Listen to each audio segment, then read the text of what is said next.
Have you ever heard someone say, bloom where you are planted? What exactly does that mean?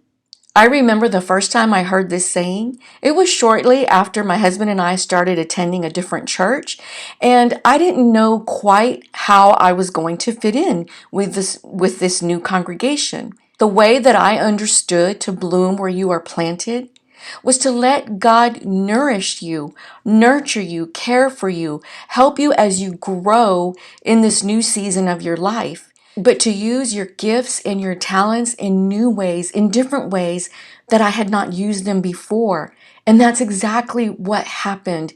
The more that I sought the Lord in this area of using the gifts and talents that He had given to me, He opened those doors for me to use them to bloom where I was planted.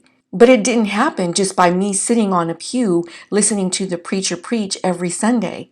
Think about a plant in the natural. You have to water it. You have to tear off the dead leaves. You have to turn the soil, just different things that you have to do to care for it.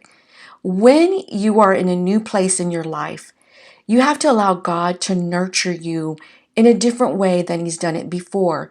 And there again, if you think of the natural, the way that you're going to nurture a fruit or a vegetable plant is going to be different than a rosebud flowers.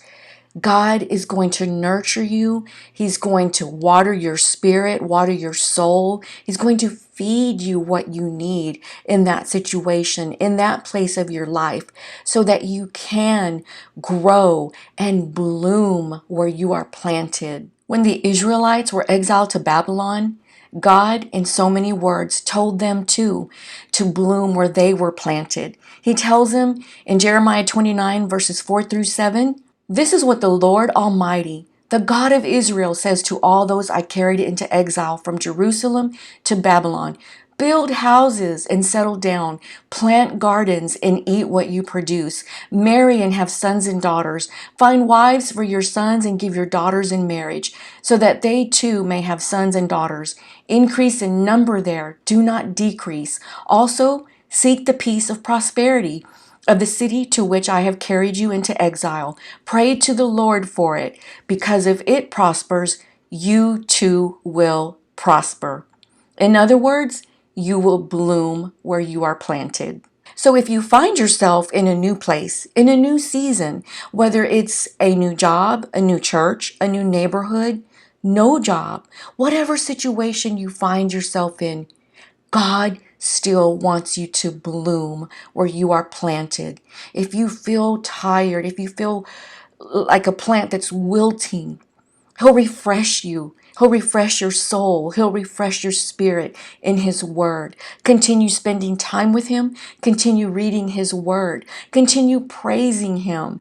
He'll nurture you. He'll feed you. He'll refresh you so that you can bloom where you are planted in this season of life where He has you. Where is God calling you to bloom where you are planted? Take the focus off of you and put it on Him, and He'll show you in those ways where He wants you to bloom. Bloom where you are planted so that you can grow in the Lord and influence the world all around you. May the Lord bless you and keep you. Goodbye.